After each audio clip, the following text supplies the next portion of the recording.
So what happens when you've been absent from school 9 times in one semester?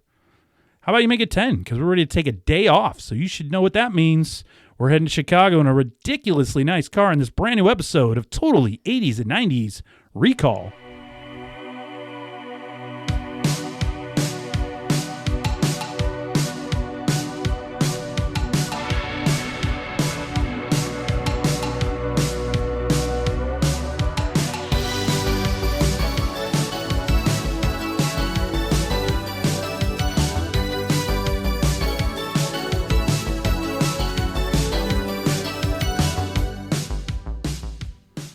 Hello and welcome. On this podcast, we'll take a look at everything the 80s and 90s had to offer, from music and movies to television and pop culture. We'll provide some unique insight and hopefully some awesome memories, fun, and nostalgia along the way. If you're new to the show, we're so excited that you found us. And for our returning listeners and subscribers, it's great to have you back. I am one of your hosts, David, joined as always by McCracken. It's my good friend, Rob. Hey, hello. For this episode, we'd like to welcome the Sportos, the Motorheads, the Geeks, the Sluts, the Bloods, the Wastoids, the Dweebies, and the Dickheads. Dave and I adore you. And actually, we think you're pretty righteous dudes. Pretty righteous. Yeah. All the way around? All the way around. Yeah. Nice. Yeah. We do think you're righteous dudes. Yeah. Labels be damned. We don't use the word dudes enough. We should dude more often on this show. We don't want to get too duded up. No. It's kind of like that time I introduced bro and you just shot that down like in a heartbeat.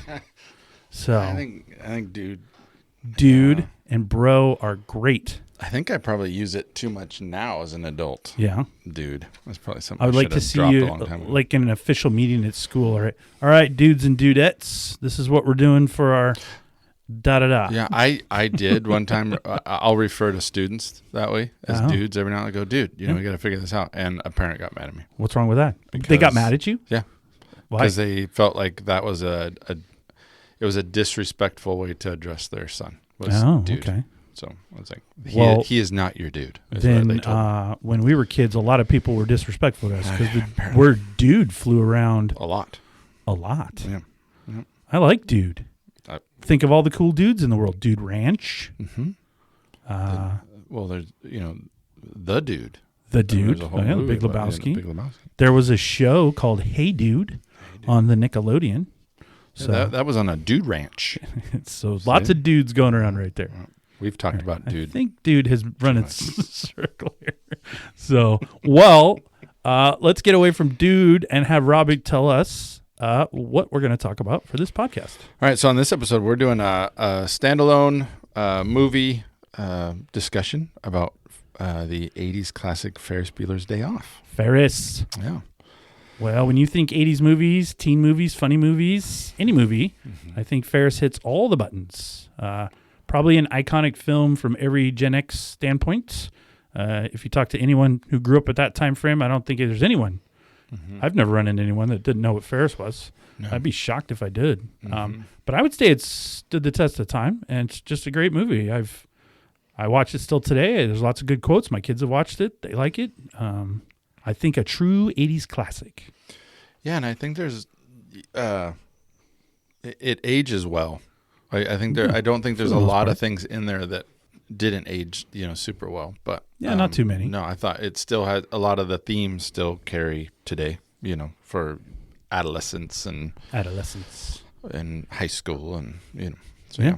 But for me, I think we were talking earlier. I think it for me is the 80s movie. The 80s for movie. Me. Yeah, when I think of 80s movies, I think this is the 80s movie. And of course, because I love to argue with you, I just said I would say top 5. Yeah. Because if you lined up a bunch of 80s folks together, Breakfast Club would come out. Yeah, Pretty in Pink. Yeah, there's probably 16 Candles. Some big players in there. Weird Science. Oh, that's good. I love Weird Science. Yeah. Top Gun would be a big one. Footloose, for better or worse. I think we talked about Footloose. Yeah. I don't like talking about Footloose. I was going to say how much you like that movie. It's very bad. I did not. I was surprised that you didn't like that movie. Why would you think I would? I don't know. I thought I had it in my head that you liked that movie. But have you watched it lately? Go back and watch it and try to tell me it's not corny as all. Well, I just have to see the dance scene in the warehouse, and I've had enough. If you want to watch the dance scene, I've never felt compelled to go watch anywhere the movie Hot Rod, because that's actually funny, and he reenacts that dance scene. That's funny. And it's much better. Yeah. It's meant to be funny. But two overrated 80s movies are Footloose and Dirty Dancing. Dirty Dancing has a lot of problems. I would have thought that you liked it. Oh, my gosh. Yeah, it's great. 30-year-old guy hitting on and having intercourse with a 16-year-old. It's wonderful. Perfect. There's a lot of dark tones. Abortion and they're great dark tones, but they do it all around all this fun music and dancing. So everybody's like, "Oh, this is a fun movie." No, it's not a fun movie. Maybe the soundtrack wasn't bad, but the movie itself is a bag of something. Yeah, we'll go with trash. Yeah, that's the word I like. A hot bag of garbage. Hot bag of garbage. Well, those aside, Ferris is our man today. Classic from the 80s. Your go-to 80s movie. Probably a go-to 80s movie for most people. And with all that, let's steal a car, get out of the suburbs for the day, and do way too much stuff in a short amount of time as we take quite an adventure with everyone's favorite 80s teen, Ferris Bueller.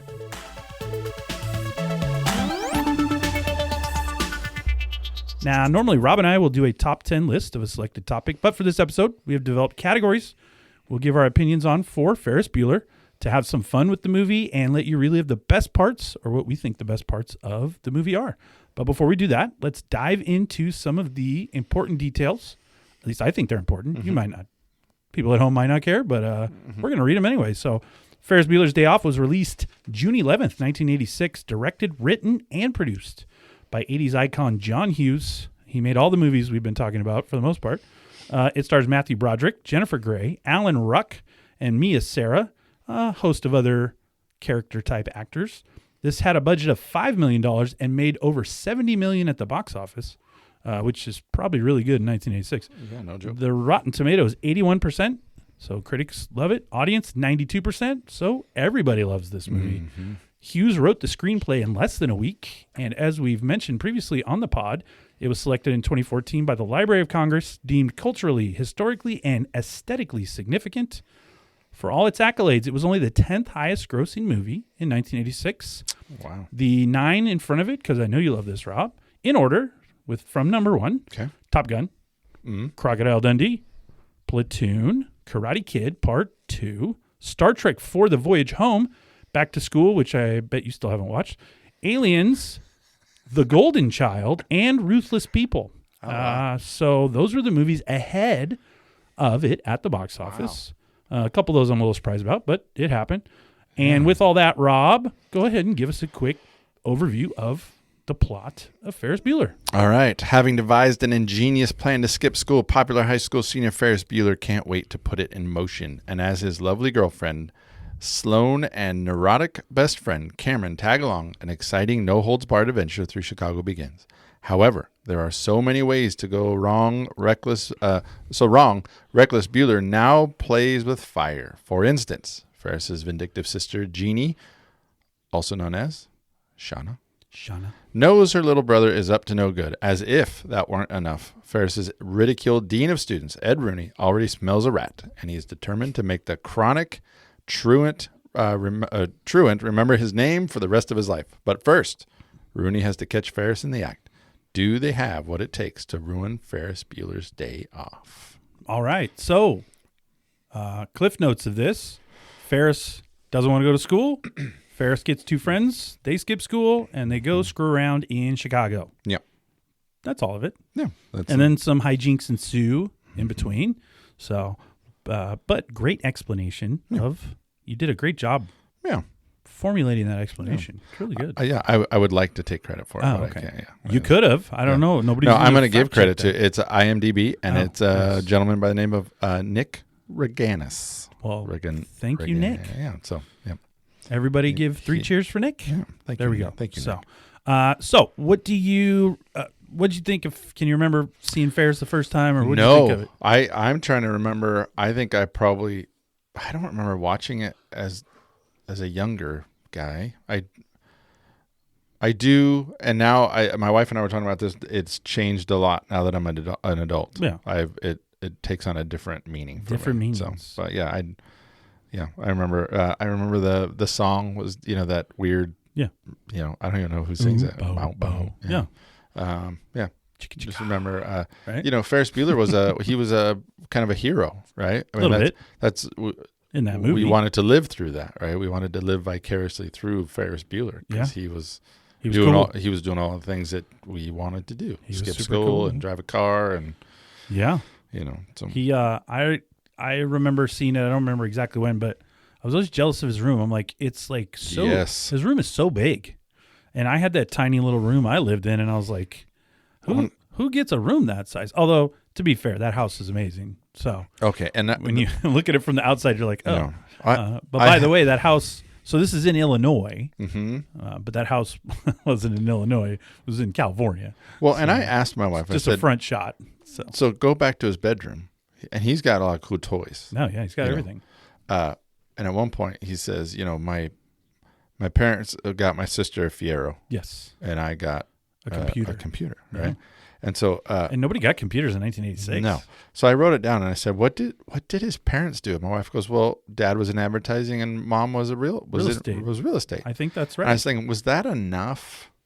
In I mean, was that 1986? lucrative enough lucrative enough in '86 that you would have been able to buy all that? Well, when real estate, you always have to take into account you don't know what type of houses she's selling. If she's selling high-end houses, her commissions are big. And I'm going to guess, if Ferris's dad had an office as high up as he did, that's true. He's doing pretty well. So downtown Chicago. He's downtown Chicago. He's way up in that high rise.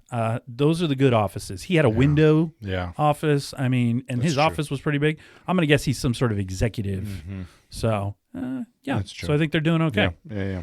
They're doing good enough. So, but yeah, so we jump into this movie. Obviously, it opens up.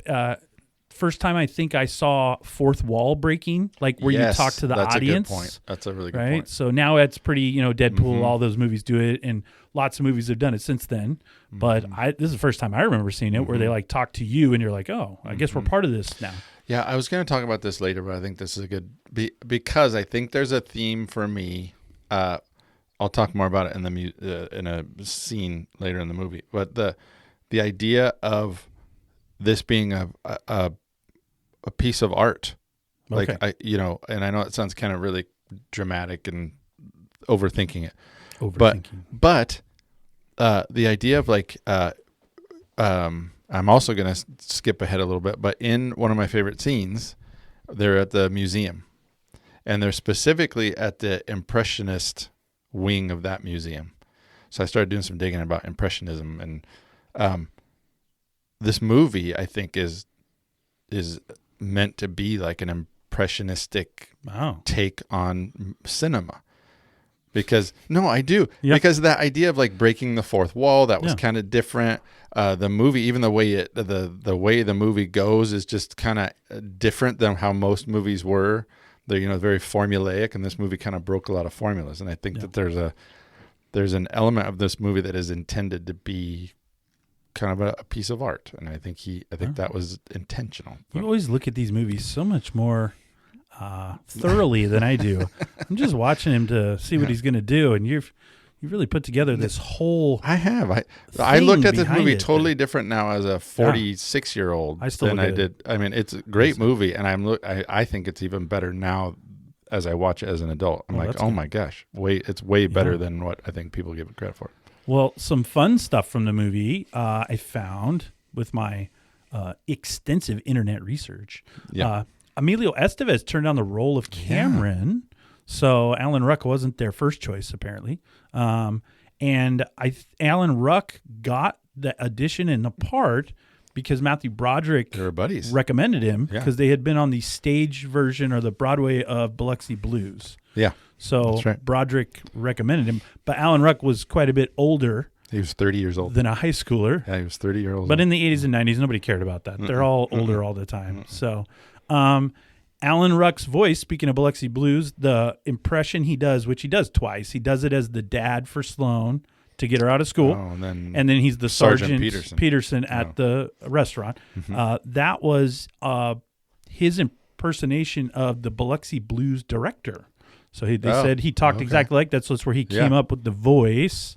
So Molly Ringwald wanted to be Sloane, called John Hughes and said she wanted that part. And they didn't get it. And being the fact that she'd been in all the other ones, he told her no because it wasn't big enough for her anymore. Yeah. So it was too small of a part for her. And she said she wanted it anyway. Still didn't get it. So I'm so glad they didn't. Yeah. Because, would have been different. if they would have done Emilio Estevez, if they would have done Ringwald, they'd already been in Breakfast Club and Pretty in Pink, and they'd done some other things. But they, at the time, you're going on a quantity that is going to pay back for you. So yeah, that's true. From a studio standpoint, you're like, let's get those. Yeah. Everybody likes those kids, right? So Broderick and Jennifer Grey got engaged after the movie's release. This is the one I like. The actors who played Ferris's parents got married in real life, and they have 2 children. Yeah. So they are still, they fell in love. So apparently everyone on the set of Ferris Bueller was falling in love. That's right. So. Well, and didn't go back to Broderick and Gray, they were in a bad car wreck. Oh, I didn't see that part. Yeah, so either your research during is more or after, thorough. and it was I believe somebody died. Oh. It was bad. It was a bad deal. Gosh, you always find a way I know, bringing it down. to bring down the vibe of the room. We're talking about a great comedic movie here, and you got to bring in the death. But that's okay. I do think this movie has a darker element than I do. Of course you do. It's always got a dark element. Eeyore. Let's just have some fun with it. Right? Okay. All right. So, for the parade scene, Broderick couldn't do the choreography on the float because he hurt his knee during. That's right. That's why he's just standing in one spot. Yeah. And that parade is an actual parade. Yeah. That it was called. They were celebrating Frederick von Steuben. Yeah. A Prussian-born baron who worked with General Washington during the Revolutionary War. So apparently this is a big thing in Chicago. Mm-hmm. But this was an actual parade. Now, it happens on a Saturday because it doesn't make sense that a parade's happening in the middle of the afternoon on a Tuesday or Wednesday, whatever this is supposed to be. Oh, that's true. But it is a school day. But they said a couple of the folks they showed dancing, the construction people, those were actual construction people. Yeah. I can see that. They were just dancing to the set or what was going on. And I can see that. They just left it in. So. Well, and I had read that they called this movie a love letter to Chicago. It was John Hughes's love letter to Chicago. So the parade, Wrigley Field, Sears Tower. Yeah, it's his. It's his. all the he loves the it. halls, and then even the song Dankeschön. It comes up multiple times. Like Rooney is humming it while he's at the front door. Rooney. The sister is singing it at one point. Oh, nice. At different. So, and I guess that was a song that John Hughes remembers. Yeah. Somebody singing when he was growing up, and so that was a. Speaking of the sister, Jeannie, it goes maybe unnoticed during the movie, but she's mad that he's skipping school all day. Yeah. She skips school all day to chase him around. And actually... so she's not at school either. No. She's there first thing in the morning. Yeah. And she just is going to beat those freshmen up because they're asking about him. But other than that, she's driving off campus. She's at the house. She's skipping school just as much as Ferris is. Well, that's it's not in any of my selections, so I'm not giving too much away. But at the end, when Sheen's character and her character are in the police station, and the dialogue between them two is really good writing. It is. Where he finally goes, so you're mad because he skipped and he didn't get caught. Yeah. And she goes, that's it. Basically, that's, and why don't you worry about yourself? Yeah. And he goes, so the problem is you. It's you. And I was like, oh, that's so good. So the whole movie, she's worried about everybody else, but she's doing she's just as stuff. crabby at, at the secretary. She's being a little brat. Well, and the secretary actually says, oh, what a little asshole. That's my wife and I laughed at that. We'll talk later, but I love the secretary. Yeah. She's so good. Edie Klug? I don't know the actor. Edie Klug or something like that. Grace. I love Grace. Yeah. Well, speaking of Sheen, he stayed awake for 2 days straight to look like he did in the police station. I did read that. Because he wanted to look like, he's on drugs and homeless forever. So he said he literally was up for 2. Now, knowing what we know of Charlie Sheen now, that's not that far-fetched. Right. But that was his first big kind of thing, him popping in. I did watch this with my wife, but my daughter had come into the room right at that scene, and I had never noticed it before, but I was laughing. I rewound it because it was funny. he initiates a conversation with Jeannie. Yeah. And she fires back with, "Why don't you stick your thumb up your butt?" Yeah. Well, he does this thing with his thumb. If know. you watch it, he kind of sticks it out like, and then a couple lines later, she goes, "Why don't you blow yourself?" And he kind of looks down at his junk like, I don't know if I could do that. It was all It was improvised. two very little subtle things that I'd never noticed before, but just the way she says, "Stick your thumb up your butt," and he does that little bloop. She has some good one-liners in there. So she gets to zing a lot of people. Oh, yeah. All the time. The raging case of herpes. The raging is awesome. So good.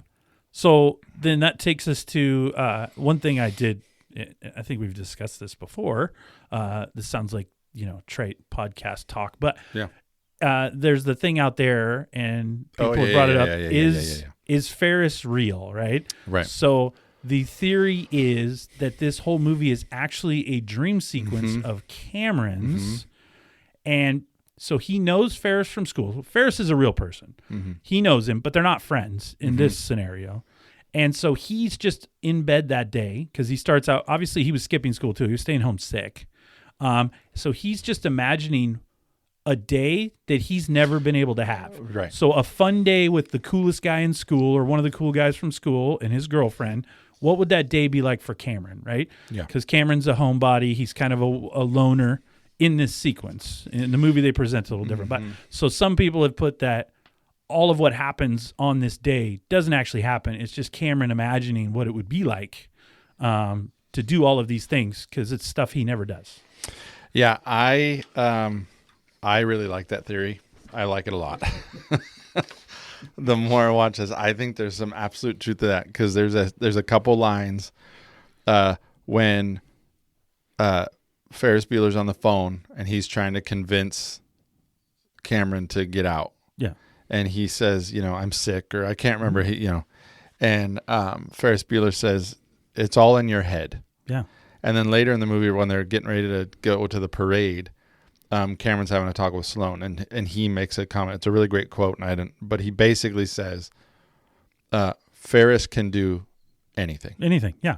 So he's through going to school with him, he's built up this idea of what Ferris is. Yeah. And so he's having this, and he's imagining Ferris has this great life with two loving parents because obviously his parents aren't they're detached. Yeah. Because they make comment that he lives in a museum. Yeah. You can't touch anything. It's very cold. All these things. And then at the end, of course, when he's kicking the car, who do you love? You love a car. Yeah. You don't love me. You love a car. So there's a whole sequence there that he's imagining Ferris's life as this. I've got two great parents. I've got this real good family. I'm popular. I'm all this. And Cameron's not those things. No. So, nope. But we could just be overanalyzing. We could. Because John Hughes wrote this in less than a week. And it could just be Ferris is a slacker who's a great salesman and gets himself out of stuff and then gets you to think he's the smartest guy in the room, right? I do think, so I had read that the initial movie, when it first came out, when they did it with test audiences, it flopped. Yeah. People were like, it's cool. It's cute. They weren't sure what it was. Well, then they went back and they retooled it. And I just wonder if there wasn't some intentionality in creating kind of that feel because it does give you the sense of they really play off the two, Cameron and Ferris. And I never thought of that when I was younger. I just assumed Ferris is a cool guy. But that's exactly as we grow, and the internet has grown with us, all the crazies have come out. So now you can read these Reddit trolls, these rabbit hole things. You go down to find out, and you're like, wow, maybe that's true. I mean, you can kind of convince yourself of anything if you go. Yeah. No, I found one where they didn't compare it, but they used a Fight Club type comparison. And, and I'm like, Tyler Durden. I'm like, I could see that. I could totally see that. But so in that case, there wouldn't be a Ferris. Yeah, right. So I like that. I like the theory that Ferris is in fact a real person. Yeah. But they don't know each other because Ferris is too cool, and he's just having this idea of what Ferris is. Like he's built it up, walking around the hall, seeing him and all this, because that's something that could happen in high school. Oh, you'd be absolutely. like, oh, the popular kid. I wonder what he does every day after school. I wonder what his life is like. He's got a new car and he does all these, he's always got the new Jordans when they come out. I wonder what what his parents are like, or so you kind of build up this I wonder what that is thing. So. Yeah, I liked and I do think whether or not Ferris Bueller is real or not, or a figment of, or he's just imagining it, whatever. The idea that really, and we can get more into it later, is that Ferris does, the kids, mainly Cameron and Ferris, they do change. They have they have this change arc where does Ferris change? I do. I'm going to make an argument that he changes, but I almost think him getting away with it again at the end is just going to revert him into what he was doing. Yeah, but I think, you could question his authenticity, but that scene after the car's already gone through the glass, and Cameron's like, I'm going to take it, and Ferris tries to say, no, let me take it. You don't want this heat. Now, whether or not he was being genuine and would really have taken it, I don't know. Well, knowing Ferris, he would have come up with some story. That's right. That's what would really he would have gotten out of it somehow. The idea of that scene is Cameron's going to stand up for himself because apparently he hasn't been doing that. Yes. So, right? I think right there you see the change, right, where Cameron kind of learns to stand up for himself. I think Cameron changes. I just don't know if Ferris changes. I know. That's... Because if Ferris gets home and then even after his sister bails him out, which she'd never done, and then all that, I mean, he wasn't overly appreciative. He went upstairs and he still played off. The mom comes in and he's like, oh, I slept all day and da-da-da. Like, I don't know. I think him getting away with it scot-free somewhat encourages future actions. Yeah. That's all I'm saying. Yeah. So I don't know if he changes. I don't know if I agree with that. No. I agree Cameron changes. Yeah. Sloane's the same. She doesn't do. And I'm with you on that. I'm doubtful. Yeah. I'm doubtful. Because he's just too smooth and gets away with this stuff so often. What consequence does he think about? Right? That's right. He doesn't. Yep. And it should have gone haywire, but it didn't, and he still got away with it. I mean, he should have been caught like 13 times during the day, but he didn't. Well, that was the thing that was driving my wife nuts because my wife's very logical and things just and she was like, how many times Bueller would, he was inches from the car and the dad didn't see him and he's able to duck. And, they do a good job of making the dad seem completely oblivious. All the parents. To everything around him. Yeah. The mom seems, the mom's got the typical, with Jeannie being the older child, very hard on her. Yeah. Ferris can do no wrong, which is part of drives as an older child. I can somewhat understand this plight. Yeah. And there's some truth to it. There's truth to it. So there could be frustration from, and so I understand a little of Jeannie's thing is, if that was me, like as soon as she picks her up at the police station, which bad example, but mom's immediately, she thinks the worst thing. She doesn't even ask questions, none of those things. So Jeannie can do not wrong and get in trouble a lot. And then Ferris, he does nothing wrong. He's great. He's a beautiful child. Mm-hmm. They're sending him flowers, soup, everything like that. So. No, that's true. So that's why I don't know that Ferris changes very much. So that's going to be a hard argument. Did you ever find yourself in the shower making the spike with the shampoo while you were singing?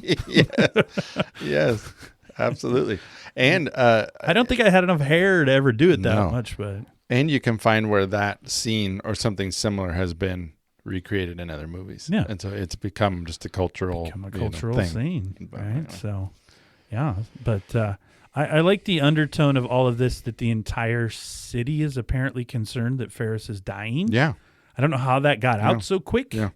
But like the freshmen were like, I hope he lives. And then the police, he's getting flowers from like a local hospital. I mean, he's getting all these things. Well, even back to that scene with Jeannie which his name is Garth Volbeck, Sheen's character. I didn't even know he had a name. Yeah, he has. And, I'm just going to say it. The one Rooney's car is getting towed. Yeah. It's Volbeck Towing.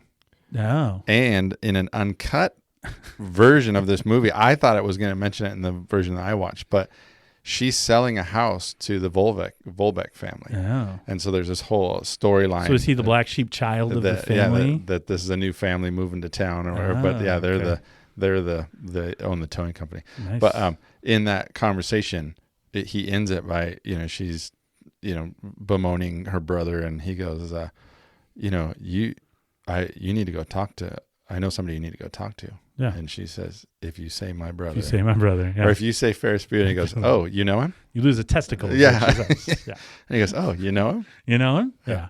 Her face. Yeah. So I do like, though, afterwards, she's going down the steps. It's so. Oh, yeah. She does a great job of the high school girl. she's walking and then she trips, so she laughs and then she rolls her eyes because her mom's like. So I do think that's the acting in this movie is good. It's good. It's really good. I mean, it is really good. But all that reinforces the whole genie scene with Charlie Sheen is, if you're the terrible bad boy loser, apparently the hot girls are all going to fall all over you because she just can't get over the fact of how great he is. Because when he goes drugs, and she's like, no. And he's like, no, are you in here for drugs?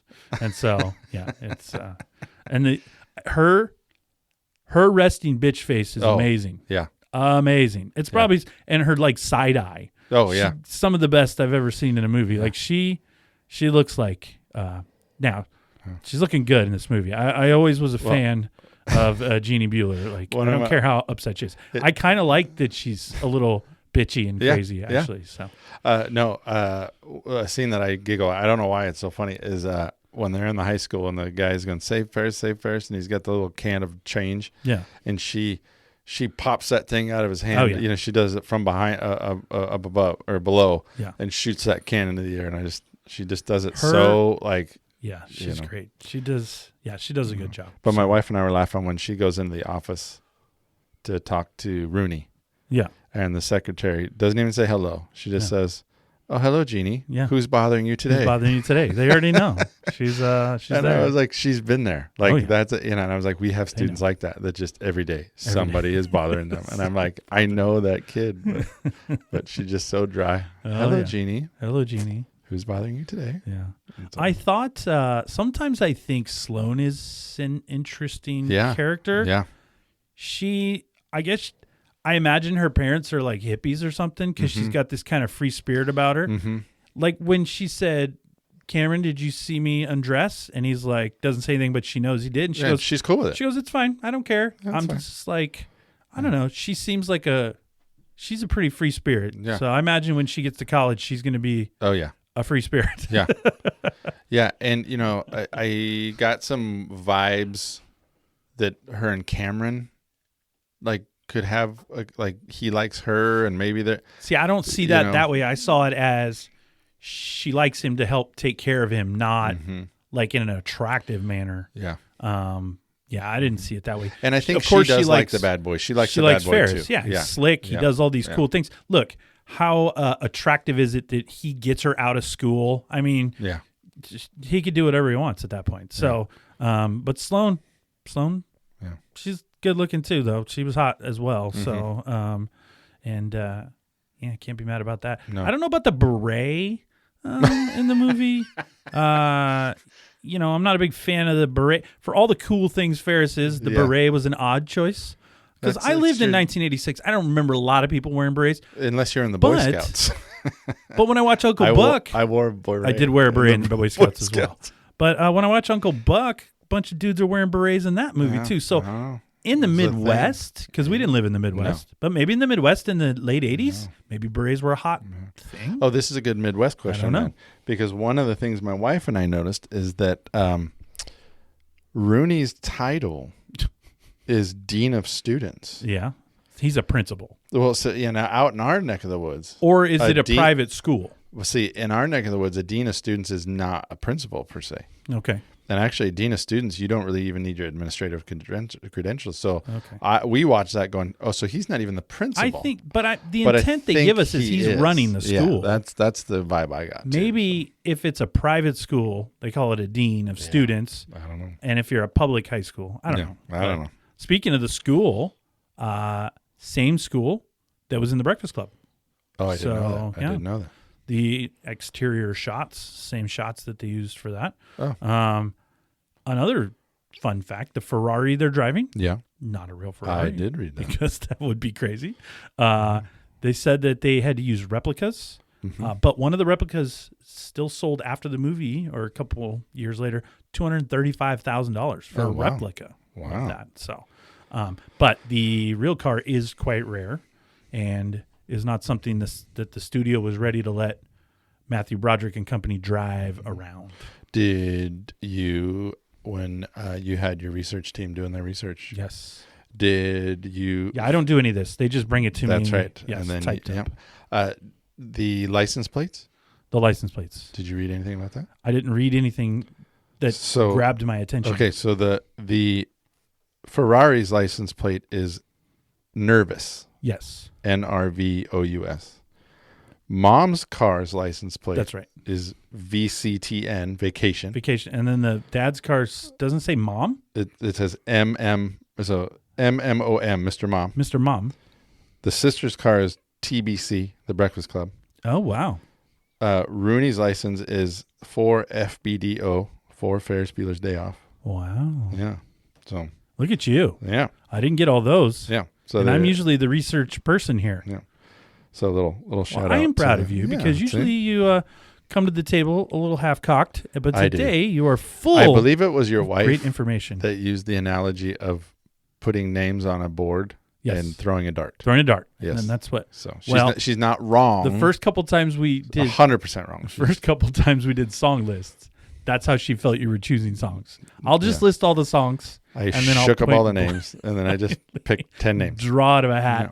These are now the ones that I picked. She's not completely wrong. There might be some truth there. But. Well, before we jump into categories, you got anything else? No, I'm just looking over here. Yeah, a lot of things we've already talked about. Yeah. Why did Jeannie? Okay. Yeah. She says, "Hi, my name's Jeannie, but they call me Shauna." Yeah. I think. What does that mean? I don't think it meant anything. I think I've always just made my own determination on that because I couldn't find anything. She is thinking that sounds more like exotic or like Jeannie's too basic. Okay. Like it's a silly name or something. So that's all I could come up with. She really went left field. Like she pulled out a total like. Yeah, like she wants to be She wants to be disassociated with Jeannie. Yeah. She doesn't like that. She doesn't like that name. The other thing I have here is at the end, Sloan and when Bueller's getting ready to run. Yeah, go back to beat his parents back home. He's in great shape, by the way. Oh yeah, he's a great runner. He was doing parkour. Right? Yeah. I think he invented parkour. Right. Well, that whole running sequence, my wife again, who's very logical, is going, "Oh my gosh!" But like when we can say he invented parkour. Yeah, when he runs past the girls and they're tanning. Yes, they're in the shade, and she's like, "I got that." Why are they in the shade? I still like that he took time to walk back and like give him his business card or something. But, hi, I'm Ferris Bueller. Yes, but right before he bolts. She says, "You knew what you were going to do this morning," and I took that as did that mean that he did this day just for Cameron? Yeah, that's the other theory. That was his whole intent was just to get Cameron up and out of his comfort zone, make Cameron do something he didn't want to do. Okay, that's the other theory. If Ferris is real, he's doing it for Cameron. However. That's rough for me because, again, I think Ferris is pretty narcissistic and cares only about Ferris. So it would be tough for me because even when he's trying to get Cameron out, he's smacking him on the head. Yeah. He's doing all these things. He doesn't treat Cameron very well. No. He calls his car a piece of crap. Yeah. He goes, I mean, I don't even have a piece of crap. Yeah. But, he's very passive-aggressive towards Cameron most of the day. Right? Yeah. So... Okay. Cameron makes good quotes of, "Hey, if you don't want me to, if you don't like the way I do these harebrained schemes of yours, then do them yourself." Yeah, right. So, all right. Well, life's moving pretty fast, but we're gonna slow it up just a little bit and take a look at our favorite parts of Ferris Bueller's Day Off. So, Rob, we're gonna jump into our first category, and our first category should be very easy. It is your favorite main character. See, you say it's gonna be easy, but. Yes. Anyway, my favorite main character is not Ferris Bueller. Of course it's not. No. Well, mine's not Ferris Bueller either. Okay, good. So it's Cameron Fry. I knew it was Cameron. Okay. I told my wife that you were going to pick Cameron because you're Cameron. Yes. Yes. And here's a great quote. It says, Hughes could have simply cast him as a straight man for Ferris, but he does something far more compelling. He renders the pair as a psychological dyad. Ferris is fearless, larger than life. He has internalized the unconditional love of his parents and skips through the days in a self-assured reverie. He is what every teenage guy dreams of being, a raging narcissistic id who gets away with it. Cameron is an actual teenager, alienated from his parents, painfully insecure, angry, and depressed. Uh-huh. And I think that's why you pick him. I do, because I think more people... relate to Cameron. I do. I think more of us are Cameron than we are Ferris. So when we really get down to it, we act like we're. I can do the noise. I've always been able to do the noise that Cameron does. Oh, the drop. The yeah. I've always been able to do it. Yeah. So. No, I By the way, you don't have to hit your cheek to make that happen. No. I used to do it all the time, hitting the cheek like he did, but you can just make the noise. So, but it's good for show on the movie. But I always like call it the Cameron drip. Nowadays, that would mean the kids. If it was the Cameron drip, that means he wore good clothes and shoes, and he didn't do all of that. So we'll just call it the Cameron drip from back in the day. Yeah, with the noise. No, that was at the game. He was at the he was at the trading. Exchange. Yeah. They're watching the stock, which I have questions about that too. So, all right. So Cameron, of course. I think for me, I would make the argument that he is the main character. Oh, okay. So you think it should be Cameron Fry's day off? We can't call John Hughes because he passed away. That's true. I guess we could call Matthew Broderick and see if they'd be able to retroactively. Yeah. Alan Ruck would probably be happy. Oh, yeah. Maybe he'd get more money. But if he's 30 then, man, he's got to be 110. He's still alive, though. He's doing good. Well, my favorite main character is Jeannie Bueller. Wow. I love Jeannie. Yeah. So my wife, that would have been her pick. Yep. She's at that age. She's hot. I can't. That was my first qualifying thing for her. She's got to be hot, and she is. I love her whole outfit she's wearing. It's very 80s. She's got these like the little suspender things happening. But her sarcasm, her looks, her everything. The way she's chewing gum, it just looks angry. There's something about her. I like her. And again, as an older child, because I'm the oldest, she's the oldest. I can understand some of her feelings about why did they get away with everything? I'm in charge of this or I'm responsible for that. So there's a little bit of Jeannie's plight that I understand. She doesn't go about it all the best ways, but I can get some of her anger towards Ferris. But yeah, she's just I just think she's obviously not as prominent as the rest of them, but for the main parts that I see her in, I think she's funny. I think, and again, the looks on her face, just her nonverbals are great. So I think she's fantastic. Yeah. So for me, it's Jeannie Bueller. It's always been Jeannie Bueller. You could have called it Jeannie Bueller's day off because she's not going to school either, and I would have been just as happy. So, but that takes us to our second category, which is favorite supporting character, and I went with who you've already mentioned, Mr. Rooney's secretary Grace. Yes, I did too. She's not in this very much, but she is so funny. She's got some taking of the best pencils out of her hair. Yes.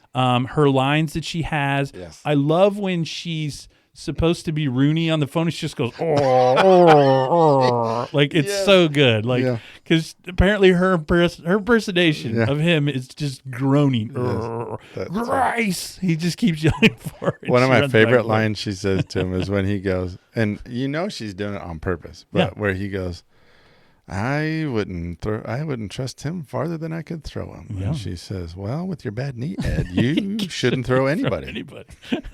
I like when she's egging him on. She goes, you sounded like Dirty Harry just there. He goes, oh, really? Really?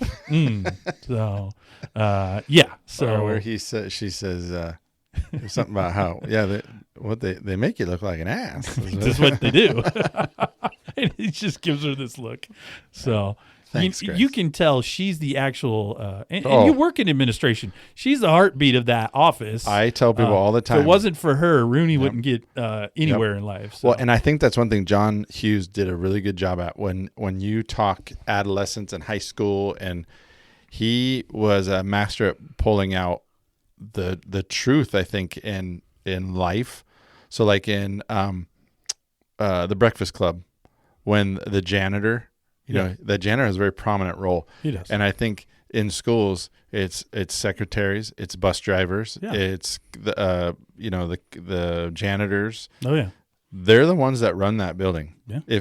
If we don't have buses, we don't go to school. It's not schools don't shut down because of when it's a snow day, because of the superintendent's decision. It's transportation is saying we can't get the buses through, we're shutting down. But a lot of times too, teachers and administrators come and go, but people like Grace will be there for 30 years. Yeah. So they've seen all the turnover. Janitors retire after 35, 40 years. Oh, absolutely. Yeah. Yeah. Well, yeah, Grace, she's awesome. She's probably the funniest person in the movie, if I'm honest. Yeah, everybody else has a couple lines here and there, but she's like she's probably only got 5-6 minutes of screen time, and it's hilarious the whole time. So the pencils out of the hair thing, they just keep coming. She improvised that. They just turned the thing on and she just started playing with them, and it gives you that impression that she's just lost them over the years and she's finding them. So, but all right, well, our third category.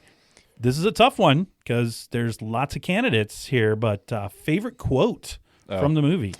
Oh, yeah. There's a lot, but the one that I was just laughing at is at the end.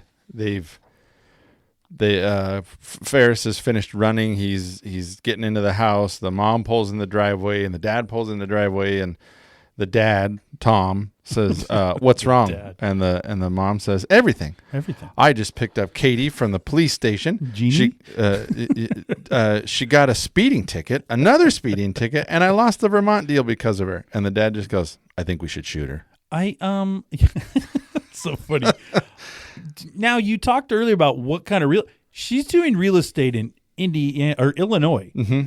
This is the Vermont deal. So she's at a big company, that's obviously. True. Yeah, that's a good point. But yeah, just I don't know what the Vermont deal is, but they're either trying to sell property there or someone in Vermont's trying to get property in Illinois. Yeah, I don't know. But his deadpan reply, I think we should shoot her. His whole thing, like, make some soup, buddy. Oh, do this, buddy. Like, that guy is as clueless as possible. Like, he's probably great at his job, but on day-to-day around the house, he's just clueless. Yeah. Take care of yourself, big guy.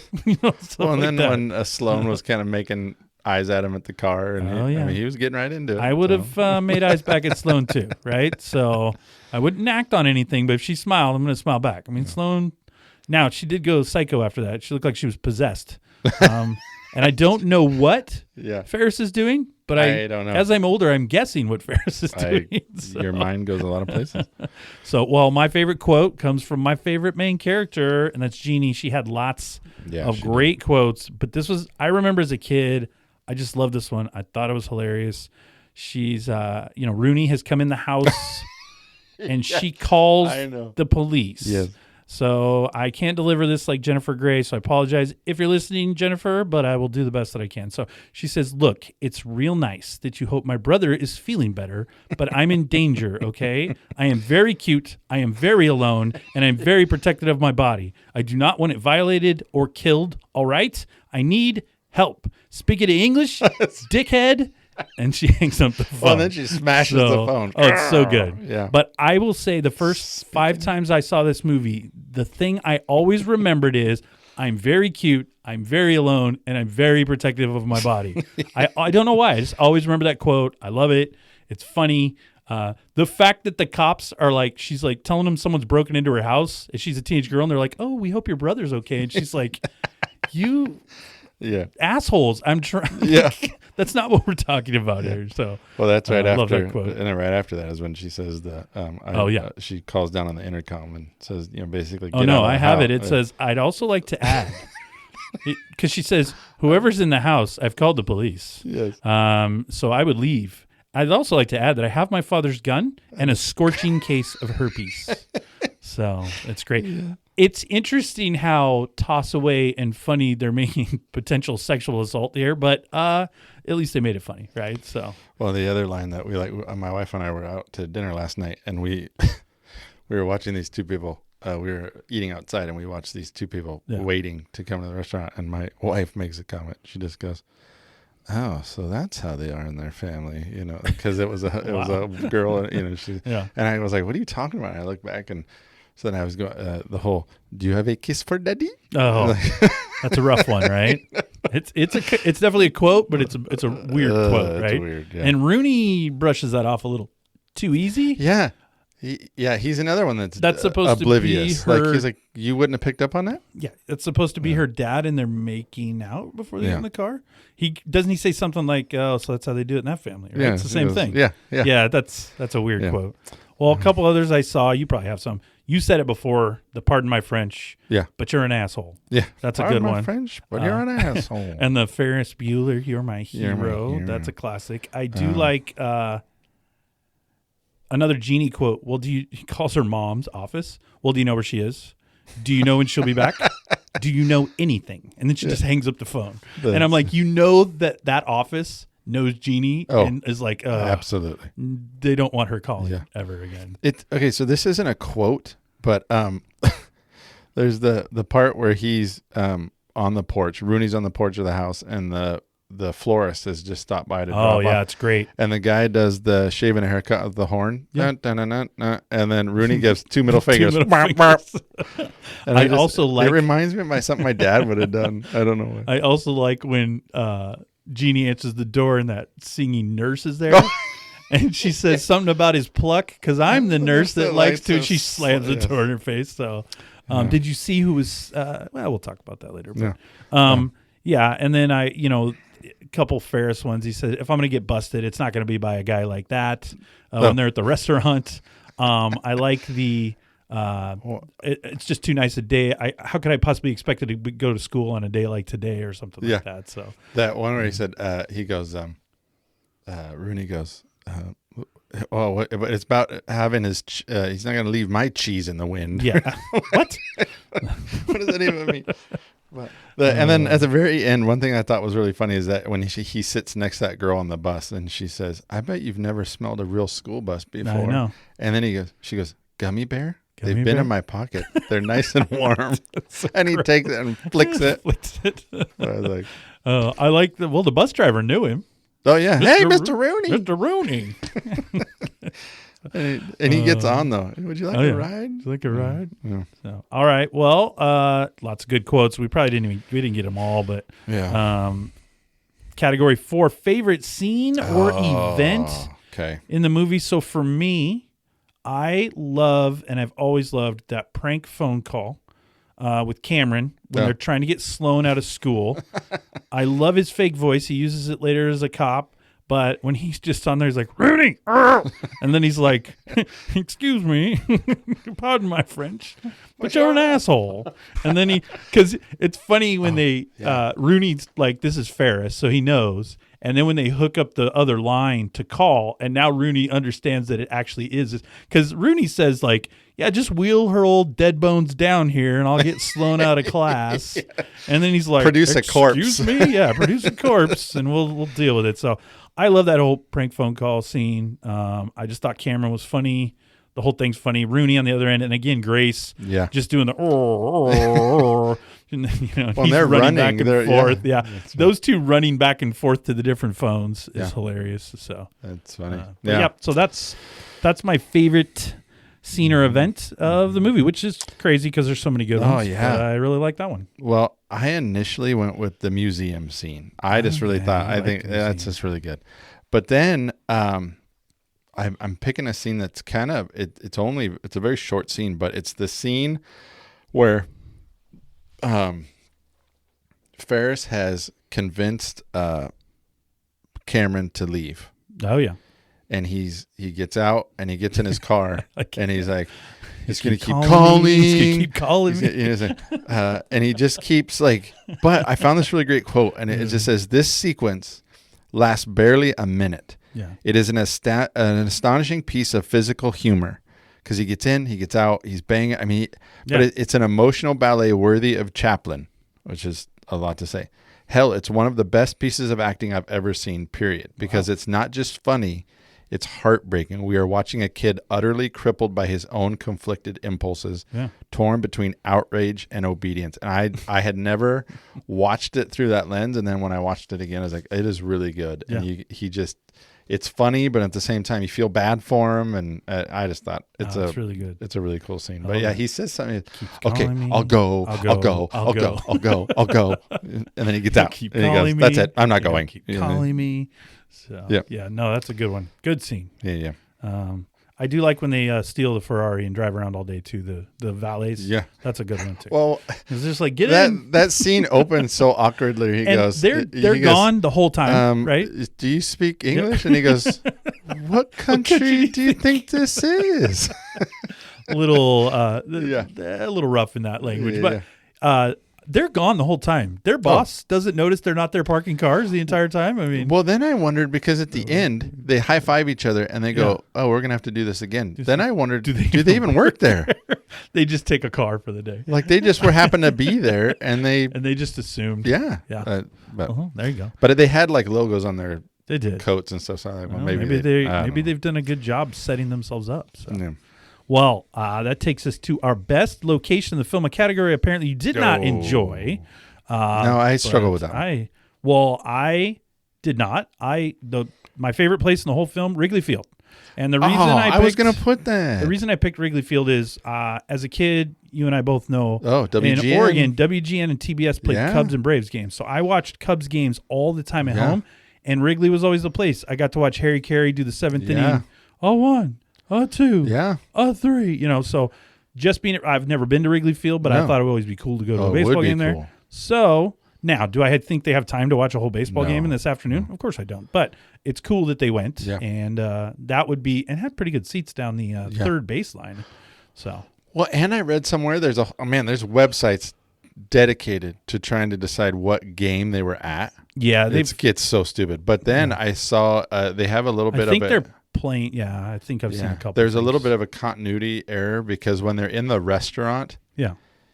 The game that's playing on the TV, it's the Cubs and the Braves. Yeah. But then the game that they're at is the Cubs and the Expos. Yeah. And so there's a little bit of a... When Rooney sees that TV at the pizza place, it's a different game, too. Yeah, yeah. Because he's like, who's winning? And then the guy's like, it's 0-0. Or he goes, what's the score? 0-0. Who's winning? He just like, the Bears. Not even paying attention. He says the Bears. So. Yep, Wrigley Field for me. So I actually had that one down for a while, and then I pulled it. But... no, I'm gonna go with the museum. Yeah, you love the museum. I just really liked that scene. Established. Yes, and a lot of people. There's writings. You're just too smart for all the other dumb places they went. No, I just really liked it because I thought it was really artistic, and the music. Even the music, they took I think it was the Smiths. Oh yeah, they took a Smiths song, and they slowed it down and made a different version of it. And I just thought. That whole idea of it being like this impressionistic movie that they'd gotten away from, like in art, they talk about realism versus impressionism, and I think this was, and it's got a really great scene where he looks into that painting, where Cameron is looking into the eyes, and there's all kinds of write ups on what that painting means and how it relates to Cameron's life, and well, I thought that was kind of the turning point for Cameron. So I thought you were going to go with the parade. So no, my other one was the garage. Like the garage. Yeah. See, you want all the emotional stuff. I thought, and specifically the garage at the end. Of course. Yeah, when they're sitting. That's when you kick the car and have the moment. Because even in the museum. Yeah, I know he stares into that painting. I know, but even the art that they showed, I started looking at some of the art that they showed. Yeah. It's like husband and wife themes, child and mom.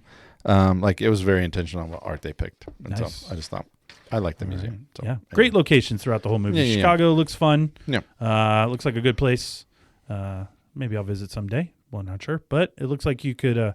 I don't know, as a 16 or 17-year-old, those were all the things I would have done, but Ferris had a different agenda, so that's fine. All right, Category 6, favorite vehicle. Lots of things being driven around in this movie. Mm-hmm. So, gosh, I'm gonna go way off the, and I'm gonna go with the 1968 Ford N950. Okay. Wrecker, driven by the Volbeck family. So you went with the tow truck. Yeah, it's a cool. Right. I like it because all the other ones are dumb. No, they're not. Yes, they are. What'd you pick? You probably picked the Ferrari. No, that's too easy. I wouldn't take Ferrari. What'd you pick? Well, with my theme of Jeannie Bueller, I took her white Fiero. You did. I just, in the late '80s, that looked like a cool sports car that you might be able to actually get. It looks small. But I imagine myself getting driven around by Jeannie and yelled at a little bit, and that sounds good. Yeah. Right? So there's something, I think there would have been, when I was younger, there's something cool about Jeannie kind of, yelling at me while driving me around the Fiero and telling me to shut up. I don't know. That might have been good. Maybe I have some repressed weirdness there. I will list here. So, but I like the white Fiero. Yeah. Ferris's mom drives a 1985 Audi 5000. Ferris's dad drives a 1985 Chrysler Town & Country. Ferris's sister drives with wood panels, by the way. It was awesome. Something. It was like a little mini. But anyway, Jeannie drives an 85 Pontiac Fiero. Ed Rooney drives a 1985 K-car. Plymouth Reliant SE. They call it the K car. And I actually, when I worked at Frazzini's Pizza in Ellensburg during college, that was what they used. Well, those cars also used to deliver pizza. Those were mass produced for a time. The military used them as government cars. Oh, so they would just be painted one color, have the government plates on it, and they were prominent government cars. So, and then you talked about the Ferrari being the other one that I thought about would have been another was the school bus. Yes, I imagine with how you evaluate this, the school bus would have been an option. Because I think that was a pivotal moment in the movie. It's after the credits. I think he's just getting on a bus.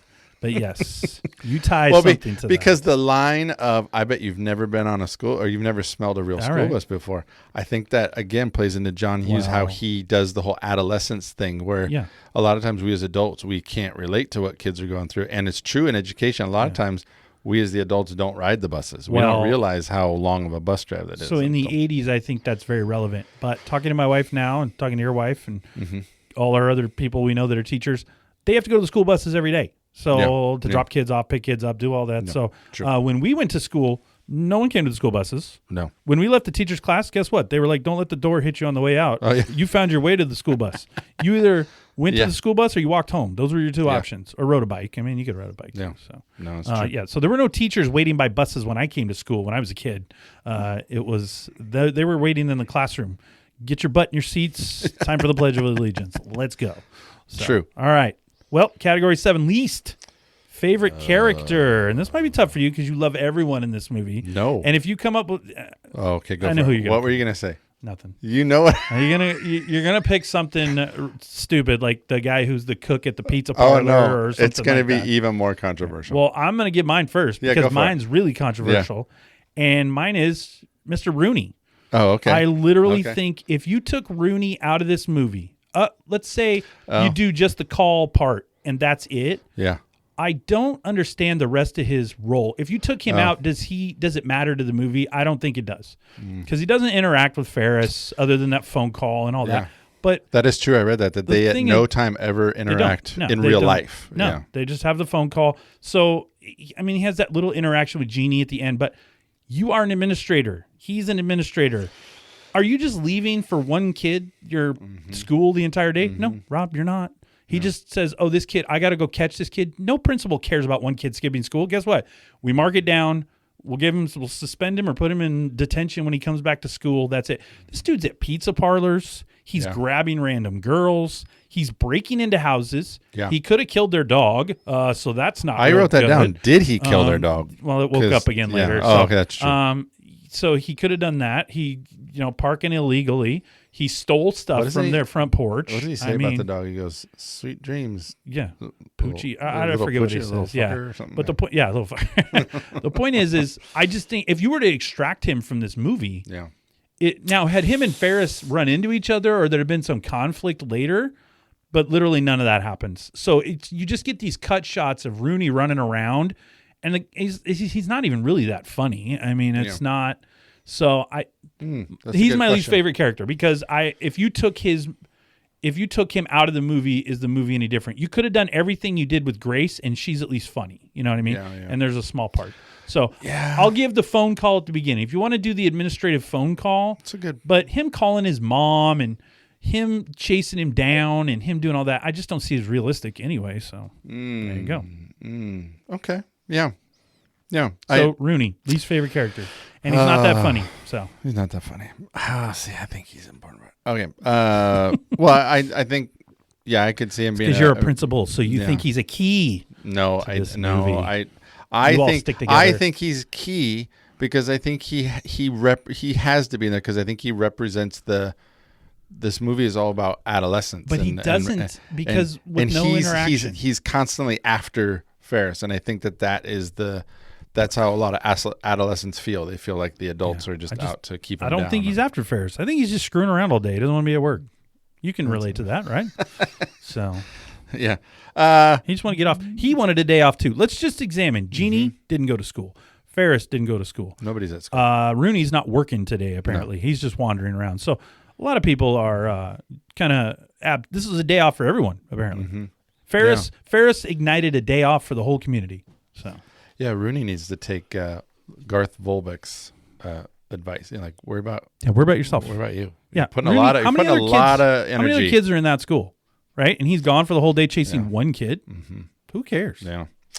Well, I'm gonna go controversial. My least favorite character is Ferris Bueller. Oh, okay. Yeah. I mean, I've heard that. I've seen that on Reddit boards and stuff before too. He's a jerk. A little He's bit. an absolute jerk. A little bit. He's selfish. Yes. He's not nice. You said it. He's not nice to Cameron. He kicks him. He hits him. He belittles him. He uses him for his car. Yes, Cameron could have said no. But he knows Cameron's not going to say no. But he knows that Cameron's not going to say no. He gets Cameron to do the phone call instead of him. Yeah. He even Ferris Bueller even one point goes, "You can never go too far." Yeah. He has pride issues. He isn't going to get beat by a guy like that. I will say, he's manipulative, entitled. I will say he does show a little bit of genuine concern when Cameron might be dead after drowning. Yeah. There's a moment there. Yeah. I don't know if it's more because he'll get caught or if Cameron's dying. Right. But he does show some genuine concern there. But look, there's no failed argument there. It's not controversial. Yeah. It's easy to hate Ferris Bueller, and he gets away with everything, as we said. And there's no reprisal for anything he does on the day, right? No. So, he. And you changed my mind because I thought maybe he had kind of turned. He was really sacrificing himself at the end there, saying, "Hey, I'll take the heat, Cameron." And I think he knew Cameron was gonna. Yeah. That's one of those gestures that you're knowing you're not going to be taken on. But even if he would have taken the heat, I think you're right. He would have found a way to get out of it. Someone broke in. Somebody did this. They would have come up with a story. It wouldn't have been that, I took your car out today. Yeah. No. So True. So, all right. Not controversial, I don't think. Mm-hmm. Now, I was expecting you to come in with like that host at the restaurant or the Bueller guy or some nonsense like that. So. Or Barb Hummel. Barb Hummel, yeah. She would be a least favorite character. Absolutely. So for those of you that don't know, throwback to our Rock episode when we were caged in. So highly recommend you go listen to that. But that takes us to our least believable event in the movie. So I got a good one. Go for it. Because I'm very practical about this since your wife likes to be practical, so it's practical. The parade scene. Yeah. And then they leave. Okay. There are, 10,000 people at that parade? Mm-hmm. That parade is taking up blocks of downtown. And then 2 minutes after the parade's over, they're in the garage getting their car. I call BS on that. I've been in a downtown area. Yeah, the I've Portland been to a parade. Rose Festival. It would have taken them 3 hours just to get out of downtown, get out of traffic, get back onto the freeway. There's just no chance. Look, I can say the least believable event is the day in itself because let's just examine the day. Let's say they got Sloan by 8, 9 o'clock. Mm-hmm. Let's go 9 o'clock. Oh, yeah. So they've got her by 9 o'clock. My wife and I were okay? Let's say it takes 30 to 45 minutes to get into Chicago. So they're down there about 10. Okay, so at 10, from 10 a.m. to, they're going to have to be home between 5 and 6 because the parents are coming home from work. So we're looking at a 7 to 8 hour window. You still have to drive back to. So they go to a baseball game. We've been to baseball games, 3.5 hours, right? Okay, so they do that. They go to the museum. They go to lunch. They go to the stock exchange. They go to some, I guess it's Sloan's house where they go in a pool. That was a question I had is whose house was that? I always guessed it was Sloan's. Okay, yep. So they spend time there swimming. He's still got to run home. Mm-hmm. I just don't see the amount of things they did fitting into the timeline of getting that. And then just the timeliness of those guys coming back right as they showed up. How did that work? I mean, were they following them around? I don't know. At one point, they're in traffic in a cab because the dad sees them. I mean, you know how long that takes in downtown Chicago in the middle of the week? And so the parade to me, though, where they just get out of there in no time flat. Impossible. From a practical standpoint, that wouldn't happen. I don't think the whole day happens. They're doing too many things in the window of time. And who goes to the stock? Who's 17 years old goes to a stock exchange? What are they even there for? Yeah. And why is it open in the middle of the afternoon? Well, I was going to say, trading's in like the morning and stuff. Is that even a thing? Like, can public go in and watch? I don't know. I thought those rooms for like investors or people who were, but they were just sitting in there. How'd they get in? There's lots of questions. So anyway, so least believable, couple things, right? There's a few. I was going to kind of go off on. I've got all two. expecting it. So Ferris complains that his sister got a Fiero and he got a computer or whatever. But his synthesizer he uses to make all that It's really good. weird noise, it was called an EMU Emulator 2. Yeah. And in 1986, it had a price tag of $7,995. We've already established that family's doing well. So. A base Fiero's MSRP was $8,499. Nice. So they were. You gotta give the parents that they were fairly equitable in They the were. stuff they give. But I think the most unrealistic thing, it was a really quick reference, was in the hallway at the high school. Yeah. Jeannie finds out that they're collecting money for Ferris, and they're gonna get. He says he's gonna give his eyes to Stevie Wonder. Yeah. Yeah, and I googled it because to be dumb, I thought maybe an eye transplant was a thing. Maybe it was. But apparently eye transplants are not a thing. They do not exist. There were no face-offs at this time? No.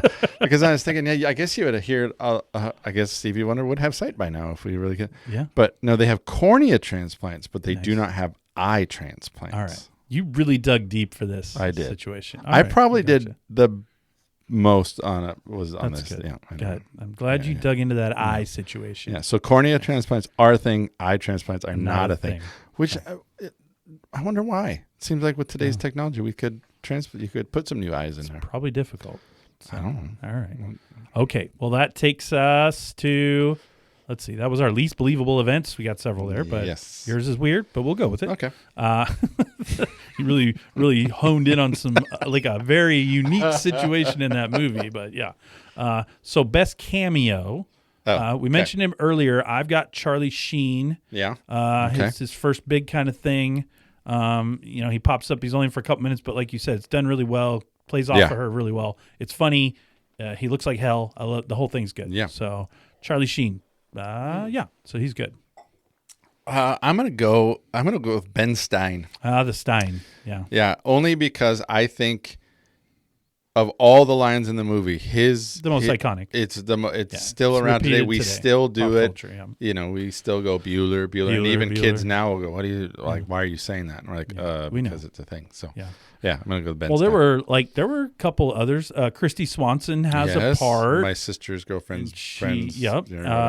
Louis Anderson. Yeah, he was the florist. He's on the porch. He was the florist. It's me, Louis. Yeah. He didn't get to talk too much, but he was there. Yeah. So you had Louis Anderson. Those were the big ones. I think if there's anybody else. Not too many other big ones, but those were the big ones. Yeah. But Charlie Sheen did the best job. Oh yeah. Well, that gets us to our 10th and final category. Yeah, this one's. Now I know you love this one. Yeah, it was dumb. And I'll go first. All right. Because what do you mean dumb? This is an essential part of the movie. They give out Oscars for this. For costumes and wardrobe. What? Okay, so I'd be curious to see what outfit in this movie. They're all wearing normal clothes. They're not. All right, here I go. All right. So you should like this one. Best outfit, category 10. I'm going with Cameron in the Red Wings jersey. Yeah. They live outside of Chicago, and Cameron says, "Forget the Blackhawks. Yeah. I'm a Detroit fan." So classic khakis with some loafers, and for you, Rob, he doesn't wear it the whole time, but he's got a plaid Peaky Blinders hat, just like you're wearing right now. Yes. So he's got the Peaky Blinders hat, and so his whole outfit, I just like that he's bucking the system and wearing the Red Wings jersey in Chicago, because that would be pretty controversial back then. Come to find out later, John Hughes is a big Detroit Red Wings fan, which is why he's wearing the jersey. But I like to think Cameron just is bucking the trends and going with this. So this is the part for best outfit where I assume you're going to come in with Rooney's great three-piece suit, right? Because you're like, that would look sharp when I go to work as a principal. So you're so close. You're so close. No, I guess I never realized that he was wearing that it was a Detroit. I mean, I knew it was, but I never realized that the difference between Detroit and Chicago. Like I didn't until I was doing research for this, and I was like, oh, yeah. Anyway, no, it's not Rooney's suit. It was a tie between Ferris's Tarzan swim trunks. Nice, those were good. Or Rooney's sunglasses. The flip ups. Those are awesome. They are something. And then and I liked how the music was synced with when he'd flip them up. Yes. And then flip them down. Yep. And then my wife asked a good question. She said, "Why would you need to have them flip up if there wasn't another?" I guess if you're inside to see. But then you just take them off. But then you have to take them off. That way you don't have to put them on your head or like in a case or anything.